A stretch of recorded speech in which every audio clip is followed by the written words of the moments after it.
ವೇದಿಕೆ ಮೇಲಿರುವಂತಹ ನನ್ನ ತಂಡಕ್ಕೆ ನಿಮ್ಮೆಲ್ಲರಿಗೂ ಗುಡ್ ಮಾರ್ನಿಂಗ್. ಸೂರ್ಯವಂಶ ಹೆಸರಲ್ಲಿ ಈಗ ಆಲ್ರೆಡಿ ಪ್ರತಿಯೊಬ್ಬರು ಮಾತಾಡಿದ್ದಾರೆ. ಆ ವೈಬ್ರೇಷನ್ ಆಗಿರ್ಬೋದು, ಲೆಗಸಿ ಆಗಿರ್ಬೋದು, ಒಂದು ಜವಾಬ್ದಾರಿ. ಆ ಜವಾಬ್ದಾರಿ ನನಗೆ ಬಂದಾಗ ಮೊದಲನೇದಾಗಿ ಟೈಮ್ ತಗೊಂಡೆ 2-3 ದಿನ. ಓಕೆ, ಇದು ನನ್ನ ಕೈಲಿ ಸಾಧ್ಯನಾ ಅಂತ. ಯಾಕಂದ್ರೆ ಪಾತ್ರ ಆಗಿದೆ, ಈ ಹಿಂದೆ ಮಾಡಿದಂಥ ಪಾತ್ರಕ್ಕಿಂತ ತುಂಬಾ ವಿಭಿನ್ನವಾಗಿದೆ. ಸೊ ಪರ್ಸ್ನಲಿ ನಾನು ಆ ಪಾತ್ರಕ್ಕೆ ಆಪೋಸಿಟ್.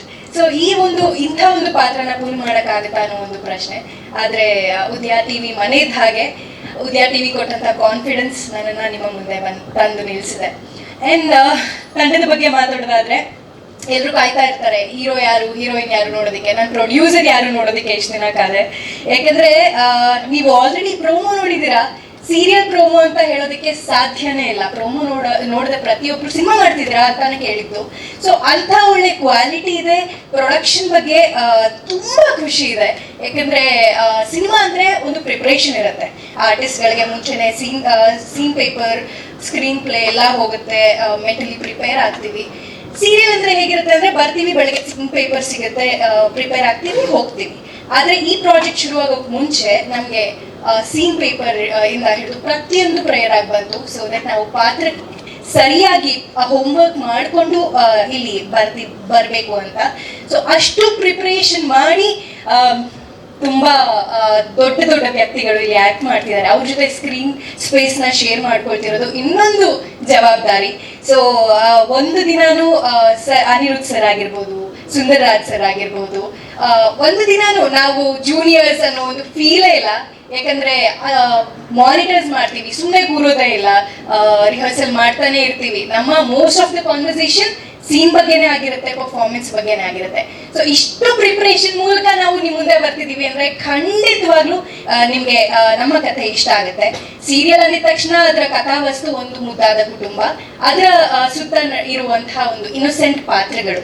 ನೀವು ಅರ್ಧ ಗಂಟೆ ನಮ್ಮ ಸೀರಿಯಲ್ ನೋಡಿದಾಗ ಒಂದು ಮನರಂಜನೆ, ಅದರ ಜೊತೆಗೆ ನಮ್ಮ ಕುಟುಂಬ ನಿಮ್ಮ ಕುಟುಂಬನ ಒಂದು ಮಾಡೋದಕ್ಕೆ ಒಂದು ದಾರ ಆಗಲಿ ಅಂತ ನಾನು ಆಶಿಸ್ತಾ ಇದ್ದೀನಿ. Thank you.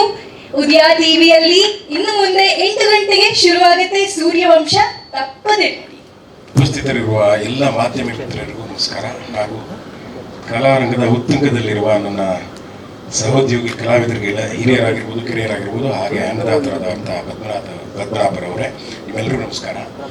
ಸೂರ್ಯವಂಶ ಟೈಟಲ್ಲೇ ಒಂದು ಕಂಪನ ಇದೆ. ನಮಗೂ ಒಂಥರ ರೋಮಾಂಚನ ಆಯಿತು. ನನ್ನನ್ನು ಒಂದು ಪಾತ್ರಕ್ಕೆ ಆಯ್ಕೆ ಮಾಡಿದ್ವಿ. ಸ್ವಲ್ಪ ಕಾಮಿಕ್ ಇರುತ್ತೆ, ಕಾಮಿಕ್ ವಿಲನ್ ಇರುತ್ತೆ ಅಂದರು.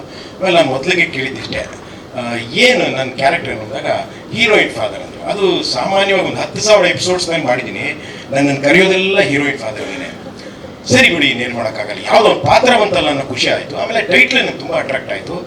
ಆಮೇಲೆ ಒಂದು ಸಿಂಕ್ ಏನಾಯ್ತು ಅಂದರೆ, ಹೀರೋಯಿನ್ ಇದ್ದಾರಲ್ಲ ಮುದ್ದು ಲಕ್ಷ್ಮಿಲಿ ನನಗೆ 1250 ಎಪಿಸೋಡ್ಸ್ ಜೊತೆಯಾಗಿ ಕೆಲಸ ಮಾಡಿದ್ದೀವಿ.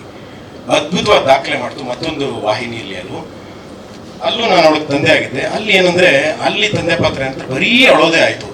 ಇಲ್ಲಿ ಅಳ್ತಾ ಇಲ್ಲ, ಬೇರೆಯವ್ರನ್ನ ಅಳಿಸೋ ಪಾತ್ರ. ಆಮೇಲೆ ನಮ್ಮ ಮಾವನ ಮನೆಗೆ ಮತ್ತೆ ನಮ್ಮ ಮಾವನ ಶತ್ರು ಅವರ ಬಾಮೈದನ ಮನೆಗೆ, ಎರಡೂ ಮನೆಗೆ ಓಡಾಡುವಂಥ ಒಂದು ಕಾಮಿಕ್ ಮತ್ತೆ ವಿಲನ್ ಇಶ್ಯೂ, ಸಂಚು ಹುನ್ನಾರ ಈ ಥರನೇ ಮಾಡುವಂಥದ್ದು. ಆಮೇಲೆ ಮಗಳು ಮಾತಾಡಿದಾಗ ಮಗಳ ಮುಂದೆ ಸ್ವಲ್ಪ ಪೆಚ್ಚಾಗಿ ಆಡುವಂಥ ಪಾತ್ರ ತುಂಬ ಚೆನ್ನಾಗಿ ಮೂಡ್ ಬರೋಕ್ಕೆ ಕಾರಣರಾಗಿದ್ದಾರೆ ನಮ್ಮ ನಿರ್ದೇಶಕ ಪ್ರಕಾಶ್ ಅವರು. ಮೊದಲಿಗೆ ಮಾಡಿದಂಥ ಪ್ರತಾಪ್ ರವರು, ಹರೀಶ್ ಅಂತವರು, ಇವರೆಲ್ಲರಿಗೂ ನಿರ್ದೇಶನಕ್ಕೆ ನಾನು ತುಂಬ ಖುಷಿ ಪಡ್ತೀನಿ. ತುಂಬ ಚೆನ್ನಾಗಿ ನನ್ನ ಪಾತ್ರನ ಮಾಡಿಸ್ತಾ ಇದ್ದಾರೆ. ನಾನು ಶಕ್ತಿ ಮೀರಿ ನನ್ನ ಪಾತ್ರ ಮಾಡ್ತಾ ಇದ್ದೀನಿ. ಆಮೇಲೆ ಸುಂದರಣ್ಣ ಅವ್ರ ಜೊತೆ ಇದು 2ನೇ ಕಾಂಬಿನೇಷನ್ ಉದಯ ಟಿವಿಲಿ. ಅವತ್ತಿಗೆ ಸೂಪರ್ ಡೂಪರ್ ಹಿಟ್ ಆಗಿದ್ದಂಥ ಬಂಗಾರ, ಇವತ್ತಿಗೂ ಬಂಗಾರ ಅಂದರೆ ಉದಯ ಟಿವಿಲಿ ಬಂಗಾರ ಅಂದರೆ ನಂಬರ್ 1 ಇವತ್ತಿಗೂ. ಅದರಲ್ಲಿ ಅವ್ರು ಸುಂದರಣ್ಣ ಅವ್ರ ಜೊತೆ ಆ್ಯಕ್ಟ್ ಮಾಡಿದ್ದೆ. ಇದು ಮತ್ತೊಮ್ಮೆ ಅವ್ರ ಕಾಂಬಿನೇಷನ್, ಇದು ಮತ್ತೆ ಸೂಪರ್ ಡೂಪರ್ ಆಗೋ ಎಲ್ಲ ಲಕ್ಷಣಗಳು ಕಾಣಿಸ್ತಾ ಇದ್ದಾವೆ. ಆಮೇಲೆ ಅದು ಎಲ್ಲಕ್ಕಿಂತ ಹೆಚ್ಚಾಗಿ ಸೂರ್ಯವಂಶದ ಸಾರಥಿ. ಸೂರ್ಯವಂಶ ಅಂದರೆ ನಮ್ಮ ಕಣ್ಣಿಗೆ ಬರೋದೇ ದಾದಾ ಅವರ ಅಳಿಯಂದ್ರು, ಅವ್ರ ಜೊತೆಗೆ ನಾವು ಮಾಡ್ತಾ ಇರೋದು ನಿಜವಾಗ್ಲೂ ಒಂದು ಹೆಮ್ಮೆಯ ಪಾತ್ರ ಅಂತಾನೆ ಹೇಳ್ತೀನಿ. ಆಮೇಲೆ ತುಂಬಾ ಅದ್ದೂರಿಯಾಗಿ ಮೂಡ್ ಬರೋಕ್ಕೆ ಕಾರಣ ಆಗಿದ್ದಾರೆ ನಮ್ಮ ಅನ್ನದಾತ ನಿರ್ಮಾಪಕರು. ಅವ್ರಿಗೆ ಥ್ಯಾಂಕ್ಸ್ ಹೇಳ್ತೀನಿ. ಎಲ್ಲೂ ಏನು ಕಾಂಪ್ರಮೈಸ್ ಮಾಡಿಲ್ಲ, ಎಲ್ಲ ಅಚ್ಚುಕಟ್ಟಾಗಿ ಅದ್ದೂರಿಯಾಗಿ ನಿರ್ಮಾಣ ಮಾಡಿದ್ದಾರೆ. ಅವ್ರಿಗೆ ಎಲ್ಲ ರೀತಿಯ ಯಶಸ್ಸು ಸಿಗಬೇಕು ಅನ್ನೋದು ನಮ್ಮ ಮನದಾಳದ ಹಾರೈಕೆ. ಜೊತೆಗೆ ತಾಂತ್ರಿಕ ವರ್ಗ ಆಗಿರ್ಬೋದು, ಕ್ಯಾಮ್ರಾಮನ್ ಶಿವ ಆಗಿರ್ಬೋದು, ಲೋಕಿ ಆಗಿರ್ಬೋದು, ಆಮೇಲೆ ನಮ್ಮ ರೈಟರ್ ಯೋಗಾನಂದ ಅಣ್ಣ ಆಗಿರ್ಬೋದು. ಯೋಗಾನಂದ ಅವ್ರದ್ದು ನಮ್ಮದು 2ನೇ ಕಾಂಬಿನೇಷನು, ಅದು ಒಂದು ಸೂಪರ್ ಡೂಪರ್ ಹಿಟ್ ಮಾಡಿದ್ವಿ. ಈಗ ಮತ್ತೆ ಒಂದಾಗಿದ್ದೀವಿ, ಅದರಲ್ಲೂ ಈ ರೀತಿ ಸೂಪರ್ ಡೂಪರ್ ಹಿಟ್ ಆಗೋ ಲಕ್ಷಣ ಕಾಣಿಸ್ತಾ ಇದೆ. ಎಲ್ಲವೂ ಪಾಸಿಟಿವ್ ಆಗಿದೆ, ಟೋಟಲ್ ಟೈಟಲ್ಲೇ ಪಾಸಿಟಿವ್ ಆಗಿದೆ. ಆಮೇಲೆ ಅದ್ಭುತವಾಗಿ ಮೂಡ್ ಬಂದಿದೆ ಅಂತ ನಾವು ಹೇಳೋದಲ್ಲ, ನೀವು ನೋಡಿ ಆಮೇಲೆ ಫೀಡ್ಬ್ಯಾಕ್ ಕೊಡಿ. ಆಮೇಲೆ ಇದನ್ನ ಜನಗಳಿಗೆ ನಾವು ನಮ್ಮ ಅಭಿನಯದ ಮೂಲಕ, ನಮ್ಮ ಪ್ರೆಸೆಂಟೇಷನ್ ಮೂಲಕ ನಾವು ತಲುಪಿಸ್ತೀವಿ. ಮಾಧ್ಯಮ ಮಿತ್ರರಿಗೆ ನಾನು ಮತ್ತೊಮ್ಮೆ ಕೇಳ್ಕೊತಾ ಇದ್ದೀನಿ, ನಿಮ್ಮ ಪ್ರಚಾರದ ಸ್ಪರ್ಶ ನಮ್ಮ ಸೂರ್ಯವಂಶದಲ್ಲಿ ಇರಲಿ, ನಿಮ್ಮ ಶುಭ ಹಾರೈಕೆಗಳಿರಲಿ. And I wish you all the best, entire team ಒಳ್ಳೆಯದಾಗಲಿ. ನಮಸ್ಕಾರ.